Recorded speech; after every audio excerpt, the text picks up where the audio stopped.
இந்த திராவிட மாடல் அரசு இந்த தீர விடுதலை திருநாளிலும் 9 முக்கியமான அறிவிப்புகளை வெளியிடுவதில் நான் மட்டற்ற மகிழ்ச்சி அடைகிறேன்.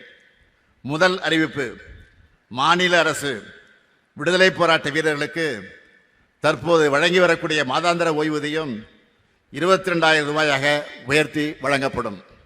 இரண்டாவது அறிவிப்பு, மாநில அரசு விடுதலை போராட்ட தியாகிகளின் குடும்பங்களுக்கு தற்போது வழங்கி வரும் மாதாந்திர குடும்ப ஓய்வூதியம் 12,000 ரூபாயாக உயர்த்தி வழங்கப்படும்.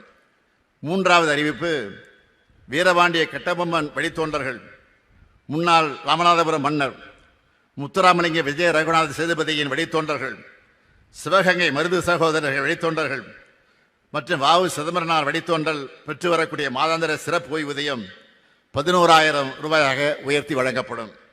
நான்காவது அறிவிப்பு, 2ஆம் உலகப் போரில் பங்கேற்ற தமிழ்நாட்டை சார்ந்த முன்னாள் படைவீரர்களுக்கு வழங்கப்படும் ஆயுட்கால மாதாந்திர நிதி உதவி 15,000 ரூபாயாக உயர்த்தி வழங்கப்படும்.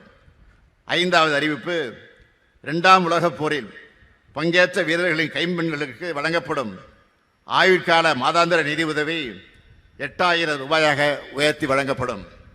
ஆறாவது அறிவிப்பு, தமிழ்நாட்டை சார்ந்த முன்னாள் படைவீரர்கள் வசதிக்காக சென்னை மாதவரத்தில் 33,000 சதுர அடி பரப்பளவில் உள்கட்டமைப்புடன் கூடிய முன்னாள் படைவீரர்கள் தங்கும் விடுதி 22 கோடி ரூபாய் மதிப்பீட்டில் கட்டப்படும்.